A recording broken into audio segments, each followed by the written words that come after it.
Friends, आशा करता हूँ आप लोग बिल्कुल स्वस्थ होंगे और घर पर अपनी पढ़ाई अच्छे ढंग से कर रहे होंगे। तो आज हम एक बार फिर अपनी अकाउंटेंसी की क्लास को लेकर आए हैं और एनपीओ का चैप्टर हम अभी तक कर चुके हैं। तो आज हम अपनी इस वीडियो में पार्टनरशिप का टॉपिक करेंगे और हम आज से स्टार्ट करते हैं अकाउंटिंग फॉर पार्टनरशिप। ऑब्वियसली है पार्टनरशिप का जो पूरा एक यूनिट है हमारी, इस यूनिट में बेसिक कंसेप्ट्स आते हैं, फिर रिकॉन्स्टिट्यूशन पूरा आता है और फिर डिसोल्यूशन ऑफ पार्टनरशिप आता है। तो काफ़ी लेंथी ये पूरी यूनिट है जो पार्टनरशिप की है, जिसमें हम प्रॉपर वे में अकाउंट्स बनाना देखेंगे कि अकाउंट्स कैसे बनते हैं पार्टनरशिप में। तो उसमें जो आज का हमारा टॉपिक है, क्योंकि इंट्रोडक्शन हो रही है तो पहले कुछ थ्योरेटिकल पार्ट हमें पता होना चाहिए, और वो थ्योरेटिकल पार्ट भी अपने आप में उतना ही इम्पोर्टेंट है जितना हम प्रैक्टिकल करेंगे, क्योंकि ये थ्योरेटिकल अब पार्ट जो है वो अपने आप में एक प्रैक्टिकल है, जिसको आपको बहुत ढंग से समझना है, सो दैट आप पार्टनरशिप में जो भी आगे अकाउंटिंग करेंगे ये वहाँ पर आपको पूरी मदद करेंगे। तो आज का टॉपिक है हमारा बेसिक कंसेप्ट, और उसमें भी थियोरेटिकल पार्ट। और किसको कर रहे हैं हम आज? पार्टनरशिप। तो चलते हैं हम अपने टॉपिक पर, जो हमें क्या बताता है पार्टनरशिप के बारे में। तो शुरुआत करते हैं, क्योंकि सबसे पहले हमारी पार्टनरशिप ही आएगी कि पार्टनरशिप क्या है। सबसे पहले हमें यही समझना है इसमें। तो जैसा कि आप 11th क्लास के बिजनेस स्टडी में पार्टनरशिप का मीनिंग पढ़ चुके हैं, तो वही मीनिंग है यहाँ पर। व्हेन टू और more person join hand to set up a business and share its profit and losses, they are said to be in partnership। तो देखिए, एक तो ये जरूरी है कि कम से कम एटलीस्ट 2 पर्सन होने चाहिए, और वो बिजनेस के लिए एक दूसरे के साथ ज्वाइन किए हैं, ना कि सिर्फ जैसे अब मैं एग्जांपल लूँ कि भाई एक प्रॉपर्टी हमने खरीदी और उस प्रॉपर्टी में मैंने किसी को अपने साथ पार्टनर बना लिया, या हम दोनों ने मिलकर एक प्रॉपर्टी परचेज की है, तो वो बिजनेस नहीं कहलाएगा, तो वो पार्टनरशिप भी नहीं है। तो पार्टनरशिप होने के लिए बिजनेस पर्पस होना चाहिए, ठीक है। हाँ, अगर मेरा यही बिजनेस हो जाए कि मैं प्रॉपर्टी बेच रहा हूँ और खरीद रहा हूँ और किसी के साथ ये काम पार्टनरशिप में कर रहा हूँ, तो उस समय वो मेरा बिजनेस हो जाएगा। तो बिजनेस जरूर होना चाहिए। तो एम जो है, जो उद्देश्य है, वो पार्टनरशिप क्यों सेटअप की गई है? बिजनेस करने के उद्देश्य से। प्रॉफिट एंड लॉसेस हम आपस में बांटेंगे, क्योंकि हम दो से ज़्यादा हो गए हैं। एंड नेक्स्ट, जो सेक्शन 4 हमें पार्टनरशिप की डेफिनेशन बताता है। सेक्शन 4 किसका? Indian partnership act 1932। वो बताता है कि relation between persons who have agreed to share the profit of a business carried on by all और any of them acting for all. तो यहाँ पर भी वही बात की कि रिलेशन बताता है पार्टनरशिप के दो जितने भी पर्सन हैं उनके बीच का, जो एग्री किए हैं कि हम शेयर करेंगे प्रॉफिट को, जो भी बिजनेस का होगा। बस ये है कि यहाँ पर या तो हम सब मिलकर काम कर रहे हैं, सारे पार्टनर मिलकर काम कर रहे हैं, या उनकी जगह कोई एक या दो काम कर रहे हैं सबके लिए। तो ये इंडियन पार्टनरशिप एक्ट का सेक्शन 4 हमें बताता है कि पार्टनरशिप क्या है। आगे चलते हैं। Person who have entered into partnership with one another are individually called partner। तो जिन लोगों ने मिलकर वो पार्टनरशिप की है, अगर उनको इंडिविजुअली हम समझे तो वो पार्टनर है, और जब हम उनको मिलकर समझें तो वो पार्टनरशिप फर्म कहलाती है। तो ये बेसिक डिफरेंस आपको याद रखना है। इंडिविजुअली हम उनको पार्टनर्स कहते हैं, कलेक्टिवली उनको हम क्या कहते हैं? फर्म कहते हैं। नेक्स्ट फैक्ट पर, the name under which the business is carried is called the firm name. ठीक है, तो बिजनेस जो कैरी किया जाता है वो फर्म के नाम से किया जाता है। जो भी उस पार्टनरशिप फर्म का नाम है, उसके बेस उसके उस पर बिजनेस को हम कर रहे हैं। नेक्स्ट, अब जो उसके फीचर्स हैं पार्टनरशिप के, देखते हैं। सबसे पहला जो फीचर है वो है टू और मोर पर्सन। तो वो हम ऊपर पढ़ चुके हैं कि कम से कम दो लोग होने चाहिए या उससे ज़्यादा हो, वो मिलकर पार्टनरशिप फर्म कर सकते हैं। So in order to form the partnership, there should be at least 2 person coming together for a common goal। ये अब इस बात को आप समझ लो कि आपसे अगर कभी भी क्वेश्चन पूछा जाता है कि मिनिमम पार्टनर कितने होने चाहिए, तो आप क्या बताएंगे? दो। तो मिनिमम पार्टनर कितने हो गए? दो। तो मैक्सिमम कितने हैं? अब उस मैक्सिमम को समझते हैं। By virtue of Section 464 of the Companies Act 2013, the central government is empowered to prescribe maximum number of partner in a firm, but the number of partner cannot be more than 100. तो नया companies act 2013 आया था, तो उसके section 464 में central government ने लिखा कि पार्टनर जो मैक्सिमम हो सकते हैं वो 100 हो सकते हैं। पर इसी का एक दूसरा रूल है, रूल 10, जो हमें बताता है कि central government has prescribed the maximum number of partner in a firm to be 50 under rule 10 of the companies miscellaneous rule act 2014। तो पहले 2013 में उन्होंने कहा कि मैक्सिमम नंबर कितने हो सकते हैं, 100, अंडर विच सेक्शन 464। बाद में उन्होंने कंपनीज मिसलीनियस रूल निकाले 2014 में, और उसके रूल 10 में बताया गया कि पार्टनर्स जो हैं वो मैक्सिमम कितने हो सकते हैं, 50। तो अब इन दोनों के बेस पर अब कन्फ्यूजन हो गई कि 100 है या 50। तो इस कन्फ्यूजन को दूर कर लीजिए कि तो बाद में एक्ट आया है उसके अकॉर्डिंग, मतलब कि 2014 के अकॉर्डिंग रूल 10 के अकॉर्डिंग कितने हैं, 50। तो अब मैक्सिमम कितने हो सकते हैं पार्टनर्स, 50। अब इस बात को आप याद रखिएगा कि पार्टनरशिप एक्ट जो है वो 1932 ही है, और जो मैक्सिमम नंबर डिफाइन किए गए हैं वो कंपनीज एक्ट के थ्रू किए गए हैं, क्योंकि यही बाद में आया था। ठीक है, तो ये आपको याद रखना है कि under rule 10 of companies act या miscellaneous rule 2014 maximum number of partner कितने हो सकते हैं, 50। पार्टनरशिप एक्ट जो है वो 1932 ही है। ठीक है, तो कमी ये मत समझ लेना कि कंपनीज एक्ट को ही वहां पर आ गया है, तो ये कन्फ्यूजन कभी नहीं होनी चाहिए। पार्टनरशिप फर्म जो बनती है वो इंडियन पार्टनरशिप एक्ट 1932 के अकॉर्डिंग ही बनती है। और मैक्सिमम नंबर डिसाइड किए गए हैं rule 10 of companies rule 2014, and वो कितने हैं, 50। तो क्या याद हुआ हमें कि मिनिमम जो पार्टनर हैं वो कितने हैं, 2, और मैक्सिमम कितने हैं, 50, 50। नेक्स्ट पर चलते हैं, अब नेक्स्ट फीचर पर, क्योंकि अभी हम फीचर्स कर रहे हैं। नेक्स्ट फीचर है कि एग्रीमेंट। तो ये आपको पता होना चाहिए कि पार्टनरशिप फर्म जब की जाती है तो एक एग्रीमेंट साइन किया जाता है। तो partnership is the result of an agreement between two और more person to do business and share its profit. तो एग्रीमेंट तो हुआ है, एग्रीमेंट का मतलब क्या है, उन्होंने सहमति दोनों ने जताई है, तो एग्री हुए हैं वो उस चीज पे, इसलिए वो एग्रीमेंट कहलाता है। तो it is not necessary that such agreement is in return form. तो ये कोई जरूरी नहीं है कि वो एग्रीमेंट जो होना चाहिए वो इन राइटिंग हो। एक ओरल एग्रीमेंट उतना ही वैलिड है जितना एक रिटन एग्रीमेंट होता है। तो एग्रीमेंट को रिटन फॉर्म में होना नेसेसरी नहीं है partnership form. But in order to avoid dispute, क्योंकि जो ओरल होते हैं वो आप लोगों को भी पता है, उन पर कभी भी हम पलट सकते हैं, तो अगर डिस्प्यूट को बचाना है among the partner, it is preferred that the partner have a written agreement. इसलिए माना जाता है, ये अच्छा समझा जाता है कि उनके बीच में एक रिटन एग्रीमेंट हो, और जो वो रिटन एग्रीमेंट होता है between partner is called partnership deed. ठीक है, तो वो जो डॉक्यूमेंट रिटन फॉर्म में आ जाता है वो क्या कहलाता है, पार्टनरशिप डीड। किसके बीच में होती है, पार्टनर्स के। वो एक वर्ड यहाँ पर मिसिंग है, तो आप समझ लीजिए कि ये रिटन एग्रीमेंट जो है वो बिटवीन द पार्टनर है, और उसको क्या कहते हैं हम, पार्टनरशिप डीड। ठीक है, तो एग्रीमेंट होना बहुत सही रहता है अगर वो रिटन फॉर्म में है तो, but oral agreement is equally valid. तो ये नेसेसरी नहीं है कि हमें उस पार्टनरशिप डीड का रिटन फॉर्म में होना जरूरी है। नेक्स्ट पर पहुंचते हैं, फीचर्स पर। ये है बिजनेस, वो हम पढ़ ही चुके हैं डेफिनेशन में, बिजनेस होना बहुत जरूरी है। The agreement should be carried on some business mere co-ownership of property does not amount to be a partnership. तो ये मैं आपको पहले ही बता चुका हूँ, ये फीचर पहले से एक्सप्लेन है। नेक्स्ट है म्यूचुअल एजेंसी। ये बहुत जरूरी है आप लोगों को समझना, इसके ऊपर बहुत क्वेश्चन आते हैं 1 नंबर के। तो म्यूचुअल एजेंसी का मतलब है आपस में मिलके कोई एक भी काम कर सकता है उनके लिए, और जो उन सबको बाउंड करता है। तो the business of a partnership concern may be carried on by all the partners और any of them acting for all.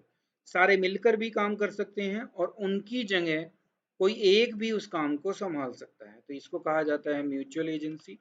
इसके बारे में कुछ और बेसिक नॉलेज आपके पास होनी चाहिए, वो ये है कि every partner is entitled to participate in the conduct of the affair of its business. हर एक एंटाइटल है, मतलब कि वो पूरा पार्टिसिपेट करने का पूरा अधिकार है उसके पास। ठीक है, next, that is there exists a relationship of mutual agency between all the partner। उनके बीच में एक म्यूचुअल एजेंसी का रिलेशन होता है। वो रिलेशन क्या बताता है, क्या सिखाता है? Each partner carrying on business is the principal as well as the agent for all the other partners। Her partner जो बिजनेस का है वो अपने आप में मालिक भी है, प्रिंसिपल का मतलब यहाँ ओनरशिप से है, और वो एक एजेंट भी है जब वो उनके बिहाफ पर कोई कॉन्ट्रैक्ट एंटर्ड करता है तो एक पार्टनर अपने आप में ओनर भी है और एक एजेंट भी है। एजेंट कब कहलाएगा? जब वो पार्टनरशिप फॉर्म के बिहाफ पर कोई कॉन्ट्रैक्ट एंटर्ड करता है। ठीक है, तो म्यूचुअल एजेंसी का मतलब ये है कि वो सारे भी काम कर सकते हैं, कोई एक उनके लिए भी काम कर सकता है। ठीक है, एक पार्टनर प्रिंसिपल भी हो सकता है और एक एजेंट भी हो सकता है, तो ये आपको याद रखना है, ये बहुत इंपॉर्टेंट है। नेक्स्ट पर पहुंचते हैं। नेक्स्ट जो आता है वो आता है शेयरिंग ऑफ प्रॉफिट। तो ये आप पढ़ ही चुके हो कि प्रॉफिट शेयर होता है। Another important element of partnership is that the agreement between partner must be to share profit and losses of business। ये बहुत जरूरी है कि जब हम एक पार्टनरशिप फर्म में एंटर करे हैं, हमने किया है, तो ये हमारे लिए बहुत जरूरी है कि हम जो भी प्रॉफिट होगा उसको कैसे शेयर करेंगे, तो ये उस एग्रीमेंट में मेंशन होना चाहिए सो दैट डिस्प्यूट अराइज ना हो। नेक्स्ट पर चलते हैं, लाइबिलिटी ऑफ पार्टनरशिप। तो ये आपको समझना है कि यहाँ ये बहुत जरूरी है कि each partner is liable jointly with all other partner. हर पार्टनर की लाइबिलिटी है, अकेले भी और जॉइंटली भी, and also severally to the third party for all the act of the firm done while he is a partner. जब वो उस पार्टनरशिप फर्म का पार्टनर है उस समय जो भी हुआ है on behalf of partnership firm, वो उसके लिए लाइबल है। ठीक है, थर्ड पार्टी से, थर्ड पार्टी का मतलब जो भी उनके अब वो क्रेडिटर हैं उन सब की बात वो कर रहे हैं। थर्ड पार्टी का मतलब जो लोग बाहरी हैं। ठीक है, तो उनके प्रति लाइबिलिटी पूरी बनती है। Not only that the liability of a partner for act of the firm is also unlimited. तो ये वर्ड आपको ये जरूर याद रखना है कि लाइबिलिटी ऑफ पार्टनरशिप फर्म में या लाइबिलिटी ऑफ पार्टनर जो होती है वो अनलिमिटेड होती है। वैसे वो लिमिटेड है, बट अगर कोई पार्टनर इंसॉल्वेंट डिक्लेयर हो गया तो उसका शेयर भी दूसरे पार्टनर्स को देना पड़ेगा। दैट्स मीन्स वहां पर लाइबिलिटी अनलिमिटेड हो जाती है। तो कोई भी अगर तुमसे पूछे कि क्या पार्टनर की लाइबिलिटी लिमिटेड है या अनलिमिटेड है, तो आप क्या बताओगे? अनलिमिटेड है। तो यहाँ पर लाइबिलिटी जो होती है वो अनलिमिटेड होती है, इस पॉइंट को आपको याद रखना है। नेक्स्ट पर चलते हैं। अब एक नई फॉर्म आई 2008 में जिसको कहा गया लिमिटेड लाइबिलिटी पार्टनरशिप। इसको हम शॉर्ट फॉर्म में कहते हैं LLP। तो ये 2008 में आई थी। तो limited liability partnership LLP is an incorporated partnership formed and registered under the Limited Liability Partnership Act 2008 with limited liability and perpetual succession। तो देखो ये LLP क्यों बनाई गई? LLP का मतलब अपने आप में एक कंपनी फॉर्म हो गई है, वो पार्टनरशिप, बट वो कंपनी के टाइप की जो फीचर्स हैं वो लेती है। 2008 के अकॉर्डिंग ये चलती है, और इसमें लाइबिलिटी जो हो गई लिमिटेड हो गई, यहाँ पर क्या थी? अनलिमिटेड। क्योंकि जब ये कंपनी के जो फीचर्स हैं वो हैं इसके अंदर, तो कंपनी में लाइबिलिटी क्या होती है? लिमिटेड। तो लिमिटेड लाइबिलिटी पार्टनरशिप में पार्टनर की लाइबिलिटी क्या हो गई? लिमिटेड। प्रीपीचुअल सक्सेशन, यहाँ क्या होता है आप आगे पढ़ोगे कि अगर पार्टनर चेंज हो जाता है या कोई एडमिट होता है या कोई रिटायर होता है या किसी की डेथ हो जाती है, तो जो पुरानी पार्टनरशिप होती है वो क्या होती है? रिकॉन्स्टिट्यूट होती है, मतलब उसको दोबारा से बनाया जाता है, अमेंडमेंट की जाती है उसमें और नई बनाई जाती है। ठीक है, इसका मतलब क्या है कि पुरानी वाली खत्म होती है और नई वाली बनती है। यहाँ क्या होता है, फर्म रहती है पर उनके बीच के जो एग्रीमेंट है, पार्टनरशिप जो है वो दोबारा से कॉन्स्टिट्यूट की जाती है। यहाँ क्या होता है, कंपनी की तरह होता है कि अगर कोई पार्टनर आ रहा है जा रहा है, उसकी एग्जिस्टेंस पर कोई इफेक्ट नहीं पड़ेगा, वो कॉन्टिन्यूसली वैसे ही चलती रहेगी। तो इसको कहा जाता है परपेचुअल सक्सेशन। तो ये एलएलपी में होती है, वहाँ नहीं होती। अब लिमिटेड लाइबिलिटी पार्टनरशिप के कुछ फीचर्स हैं जो हमें समझने चाहिए, सो दैट अगर एलएलपी के ऊपर कोई क्वेश्चन आता है तो हम उसको अटेम्प्ट कर सकें। पहला फीचर है कि limited liability partnership is a corporate and legal entity separate from its partner. वहाँ आपको ये समझना है कि पार्टनर और पार्टनरशिप फर्म वो एक दूसरे से जुड़े हुए हैं, उनकी सेपरेट एंटिटी नहीं है। बट यहाँ कंपनी की तरह है, एलएलपी जो है वो अपने आप में एक सेपरेट लीगल एंटिटी है, उसका पार्टनर से अलग अस्तित्व है। तो ये आपको समझना है, पहला फीचर्स। दूसरा, every limited liability partnership shall have at least to partner. जैसे वहां थे दो पार्टनर, तो मिनिमम की यहाँ पर भी कंडीशन क्या है, दो है। And shall also have at least two individual as designated partner. अब ये क्या होता है, डेजिग्नेटेड पार्टनर, पार्टनर तो पढ़ा था पर डेजिग्नेटेड पार्टनर क्या होता है? तो डेजिग्नेटेड पार्टनर इक्विवेलेंट होता है डायरेक्टर के। जैसे कंपनी के केस में डायरेक्टर होते हैं, ऐसे ही एलएलपी में डेजिग्नेटेड पार्टनर का मतलब है कि वो उस पार्टनरशिप फर्म के क्या हैं, डायरेक्टर हैं। और उनमें से भी दो, मतलब कि वो दो हैं। अगर कोई कंपनी एलएलपी में सिर्फ दो ही पार्टनर है तो वो दोनों ही डेजिग्नेटेड पार्टनर होंगे। और उन दो में से भी एक जो होना चाहिए वो इंडिया का रेजिडेंट होना चाहिए। तो ये आपको समझना है, डेजिग्नेटेड पार्टनर। कहीं आपसे क्वेश्चन एक नंबर में पूछा जा सकता है कि डेजिग्नेटेड पार्टनर कौन होता है, ठीक है, या किस टाइप की पार्टनरशिप में होता है, तो आपको एलएलपी याद रखना है। और डेजिग्नेटेड पार्टनर क्या होता है, इक्विवेलेंट टू डायरेक्टर होता है, उस जैसे कंपनी में डायरेक्टर होता है वैसे ही एलएलपी में डेजिग्नेटेड पार्टनर होते हैं। आगे चलते हैं। द इंडियन पार्टनरशिप एक्ट 1932 इनके ऊपर एप्लीकेबल नहीं होता। इनके ऊपर कौन सा एक्ट एप्लीकेबल होता है, लिमिटेड लाइबिलिटी पार्टनरशिप एक्ट। कब का है ये, 2008 का। Next, the limited liability partnership has a perpetual succession, वो मैं आपको ऊपर समझा चुका हूँ already. Next, central government has the power to investigate into the affair of a LLP if required by appointment of a competent inspector for the purpose। तो इनके जो भी अगर कभी इन्वेस्टिगेशन की जरूरत है तो सेंट्रल गवर्नमेंट उसको कर सकती है। तो ये एलएलपी थी जो नया ऐड हुआ है, ये आपको बहुत अच्छी तरह से अब समझना है, याद रखना है।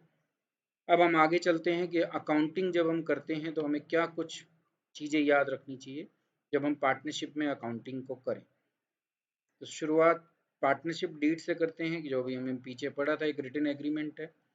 तो पार्टनरशिप डीड का होना बहुत जरूरी है, ये हमने देखा था अभी। तो partnership come into existence as a result of agreement among the partner, ठीक है। The agreement can either be oral or written, दोनों टाइप में हो सकता है, ये भी हमने पढ़ा। The partnership act does not require that the agreement must be in writing, ये कोई जरूरी नहीं है कि वो राइटिंग में ही हो, रिटन फॉर्म में ही हो। The written document which contain terms of the agreement is called partnership deed, ये हमने पढ़ लिया है। The clauses of partnership deed can be altered with the consent of all partners। जब सारे पार्टनर एग्री हों तो हम पार्टनरशिप डीड को चेंज कर सकते हैं, उसके क्लॉजेस को चेंज कर सकते हैं। क्या है, अब क्या क्या इस पार्टनरशिप डीड में आते हैं, क्या क्या चीज़ें उसमें लिखी होती हैं जो आगे डिस्प्यूट को बचाती हैं। शुरुआत करते हैं। Name and address of the firm होता है, उसका बिजनेस होता है कि क्या है। फिर name and address of all the partners होता है। फिर amount of capital to be contributed by each partner, जितनी भी कैपिटल उन्होंने लगाई है। कैपिटल आप लोगों को पता ही होगा, वो अमाउंट जो ओनर इन्वेस्ट करता है बिजनेस में, तो यहाँ पार्टनर इन्वेस्ट कर रहे हैं बिजनेस में, वो कैपिटल है। The accounting period of the firm, कब से कब फर्म कंपनी का एनुअल फाइनेंशियल ईयर कहलाएगा, अकाउंटिंग पीरियड कहलाएगा। कब कंपनी की मतलब पार्टनरशिप स्टार्ट हुई थी, वो वो डेट उसमें होती है। Rule regarding operation of bank account उसके अंदर होता है। प्रॉफिट एंड लॉस शेयर किस रेशो में करेंगे वो होता है। Rate of interest and capital, loan, drawing etcetera होती हैं। मोड ऑफ ऑडिटर अपॉइंटमेंट होती है अगर वो है। सैलरी, कमीशन एटसेट्रा उसके अंदर होता है अगर दिया जाएगा पार्टनर को तो। The right and duties and liability of each partner उसमें मेंशंस होती हैं। Treatment of loss arising out of insolvency of one और मोर पार्टनर, वो मैंने अभी तुम्हें बताया था। ये अनलिमिटेड लाइबिलिटी होती है। क्यों होती है? वैसे तो लिमिट लाइबिलिटी लिमिटेड है, 4 पार्टनर है, चारों में बटेगी, पर अगर उसमें से एक भी इंसॉल्वेंट हो जाए तो वो उसका शेयर भी तीनों के पास ट्रांसफर हो जाता है। तो कैसे होगा वो उसमें लिखा होता है। सेटलमेंट ऑफ अकाउंट डिसोल्यूशन जब होगी फर्म तो कैसे किया जाएगा। And method of settlement of dispute among the partner, या अगर कोई भी डिस्प्यूट आए तो वो कैसे सॉल्व किया जाएगा ये। तो पार्टनरशिप डीड, आप इन चीज़ों से आप समझ ही गए होंगे कि पार्टनरशिप डीड जो है बहुत इंपॉर्टेंट डॉक्यूमेंट है पार्टनरशिप फर्म का। अब हम आगे चलते हैं। एक और रह गया, rule to be followed in case of admission and retirement and death of a partner. ये बहुत ज़रूरी था क्योंकि हम ये सीखेंगे तीनों चीज़ें, तो ये रह गया था मुझसे अभी। एडमिशन, रिटायरमेंट और डेथ तीनों केस में क्या रूल फॉलो होते हैं वो भी पार्टनरशिप डीड में मेंशन होता है। अब हम नेक्स्ट पर आते हैं, तो अब हम देखते हैं कुछ रेलिवेंट प्रोविज़न जो अकाउंटिंग से संबंधित है पार्टनरशिप फर्म के अंदर। शुरुआत करते हैं कि अगर पार्टनरशिप डीड ना हो, जो अभी हमने पीछे देखा, अगर वो एब्सेंट हो, वो ना बनाई हो, या वो रिटन फॉर्म में ना हो, या वो बनी हुई है, पार्टनरशिप डीड बनी हुई है पर वो साइलेंट है, मतलब कि उसमें इन चीज़ों के बारे में जो हमने अभी पीछे पढ़ा, अगर उनमें से कुछ चीज़ों के बारे में कुछ नहीं लिखा तो वो कहलाता है साइलेंट होना। तो या तो वो पार्टनरशिप डीड है ही नहीं, और या वो कुछ सर्टेन प्रोविजन के बारे में साइलेंट है। तो क्या करते हैं हम जब अकाउंट्स बनाएं उस समय? तो आपको ये दोनों चीज़ें याद रखनी है, या तो पार्टनरशिप डीड होगी नहीं और या वो साइलेंट होगी, तो हम क्या करेंगे। पहला, प्रॉफिट शेयरिंग रेशो क्या होगी अगर पार्टनरशिप डीड एब्सेंट है या साइलेंट है, तो वो प्रॉफिट इक्वली बढ़ जाएगा जितने भी पार्टनर्स हैं। नेक्स्ट, इंटरेस्ट ऑन कैपिटल नहीं दिया जाएगा, कोई इंटरेस्ट ऑन कैपिटल नहीं मिलेगा अगर पार्टनरशिप डीड एब्सेंट है या साइलेंट है। इंटरेस्ट ऑन ड्राइंग नहीं दिए चार्ज किया जाएगा, वो लिया जाना होता है तो वो चार्ज नहीं किया जाएगा ड्राइंग पर। रेम्यूनरेशन दी जाएगी क्या पार्टनर्स को, तो कोई भी किसी भी टाइप की सैलरी के लिए पार्टनर एंटाइटल नहीं है, ये आप लोगों को याद रखना है अगर क्या है, पार्टनरशिप डीड साइलेंट है या एब्सेंट है। नेक्स्ट, इंटरेस्ट ऑन एडवांस, अगर पार्टनर ने कंपनी को लोन दे रखा है तो क्या उस पर इंटरेस्ट दिया जाएगा पार्टनरशिप डीड अगर साइलेंट है या एब्सेंट है? हाँ, दिया जाएगा। किस रेट से? 6% पर एनम। तो आपको एक चीज समझनी है कि ये सारे काम कब हो रहे हैं, जब या तो पार्टनरशिप डीड एब्सेंट है, मतलब कि वो है बनी नहीं है, और या वो साइलेंट है। अगर पार्टनरशिप डीड बनी हुई है और उसने इनके बारे में प्रोविजन लिखा है, तो जो पार्टनरशिप डीड में लिखा होगा वो ही करेंगे। जब वो नहीं हो या वो साइलेंट हो, तो इन चीज़ों में हम ये रूल फॉलो करते हैं। तो ये आपको याद रखना है, अगर पार्टनरशिप डीड है और उसमें प्रोविज़न लिखे हैं तो फिर वही फॉलो होंगे, अगर वो नहीं होंगे तो हम इस तरीके से चलते हैं। तो एक तो ये याद रखना कि प्रॉफिट इक्वली शेयर हो रहा है, और दूसरा ये याद रखना है कि अगर उन्होंने कोई एडवांस लोन दे रखा है तो उस पर 6% मिलेगा, बाकी कोई चीज़ नहीं मिलती। तो ये आपको याद रखना है। अब कुछ और इससे ही रिलेटेड प्रोविजन जो आपको याद रखना है।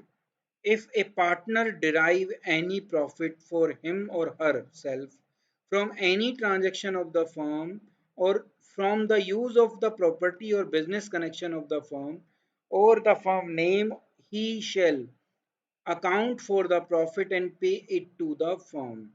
अगर कोई पार्टनर फर्म का किसी भी प्रकार से यूज करता है, अब चाहे वो पैसे को यूज कर रहा हो, फर्म के नाम को यूज कर रहा हो, फर्म के कनेक्शन को यूज कर रहा हो, फर्म की प्रॉपर्टी को यूज कर रहा हो, मतलब किसी भी तरीके से अगर उसने कोई भी प्रॉफिट कमाया है जो बिजनेस का था, तो वो प्रॉफिट उसको जो पार्टनरशिप फर्म है उसको देना पड़ेगा। मतलब कि ऐसा कोई भी प्रॉफिट चाहे वो एक पार्टनर ने वो इंडिविजुअली कमाया हो, पर पार्टनरशिप फर्म का नाम यूज कर कर, उसकी प्रॉपर्टी यूज कर कर अगर उसको कमाया है, ठीक है, तो वो प्रॉफिट उसको फर्म को देना पड़ेगा। अब इसमें एक चीज और याद रखना कि अगर प्रॉफिट हो रहा है तो देना पड़ेगा, पर अगर वो पार्टनर कोई काम करता है, प्रॉपर्टी को यूज करता है, बिजनेस फर्म का नाम यूज करता है और उसको लॉस हो जाए, तो वो फर्म नहीं बियर करेगी। तो क्योंकि बियर क्यों नहीं करेगी? क्योंकि उसने कोई परमिशन नहीं ले रखी थी। तो अगर लॉस होगा तो पार्टनरशिप फर्म बियर नहीं करेगी, बट अगर वो प्रॉफिट कमाएगा तो वो प्रॉफिट पार्टनरशिप फर्म का माना जाएगा। ऐसे ही एक पॉइंट और है, if a partner carry on any business of the same nature as and competing with the that of the firm, he or she shall account for and pay to the firm all profit made by him or her in that business. अगर कोई partner चालाकी दिखाता है और वो वैसा ही business कर रहा है जैसा एक पार्टनरशिप फर्म कर रही है जिसमें वो पार्टनर है, और उस जैसा ही बिजनेस कर रहा है और पार्टनरशिप फर्म से कंपटीशन कर रहा है, और उसके बाद वो अपने बिजनेस में जो भी प्रॉफिट कमाएगा वो प्रॉफिट भी उसको बिजनेस को देना पड़ेगा। मतलब कि पार्टनरशिप फर्म का ही प्रॉफिट होगा वो, अगर वो सेम टाइप का बिजनेस करे और पार्टनरशिप फर्म से compete करे। तो ये आपको प्रोविज़न याद रखने हैं, जब हम आगे अकाउंटिंग करेंगे तो ये बहुत ज़रूरी है। 1 नंबर के, 2 नंबर के क्वेश्चन, मतलब 1 नंबर या 3 नंबर के क्वेश्चन इसमें बनते हैं। नॉर्मली तो 1 का ही बनता है और बाकी इनका यूज़ हम जो बाकी क्वेश्चंस आएँगे पार्टनरशिप में उनमें ही करेंगे। 1 नंबर का क्वेश्चन बहुत बनता है तो इसको बहुत अच्छी तरह से आपको समझना है। बार-बार इसको देखोगे आप समझ जाओगे अब कि क्या आज हम पढ़ रहे हैं। तो अभी जो बेसिक थ्योरी थी वो इतनी ही थी, बाकी जैसे जैसे टॉपिक हमारा बढ़ेगा हम उस थ्योरी को और आगे करेंगे कि किस टाइप की, क्योंकि इसमें अब जो थ्योरी आएगी वो ज़्यादातर प्रैक्टिकल नेचर की होगी। या आपने देख ही लिया होगा पार्टनरशिप फॉर्म में जो बातें हमने बनाई वो प्रैक्टिकली हम यूज़ करेंगे। तो ये आपको समझना है कि अब जो थ्योरी आएगी वो बेसिकली जो है प्रैक्टिकली होगा, बस उसको हमें थ्योरी के रूप में कैसे अपनाना है ये सीखना है। तो मुझे पूर्ण विश्वास है कि आप आज पार्टनरशिप के बेसिक कंसेप्ट सीख चुके होंगे। जब आगे इसको हम अगली क्लासेस में यूज़ करेंगे तो आप इजीली इसको यूज़ कर पाओगे। Thank you. नेक्स्ट क्लास में कुछ प्रैक्टिकल करेंगे कैपिटल अकाउंट से रिलेटेड कि कैसे कैपिटल अकाउंट बनाए जाते हैं। तो इतने आप इस वीडियो को देखिए, पार्टनरशिप की बेसिक कंसेप्ट को समझिए, और बाकी जितनी भी वीडियो हैं चाहे वो एनपीओ से संबंधित है या बिजनेस स्टडी से संबंधित है वो आपको मेरे यूट्यूब चैनल खोकर प्रेजेंटेशन पर मिल जाएंगी, आप वहाँ जाकर देख सकते हैं। Thank you.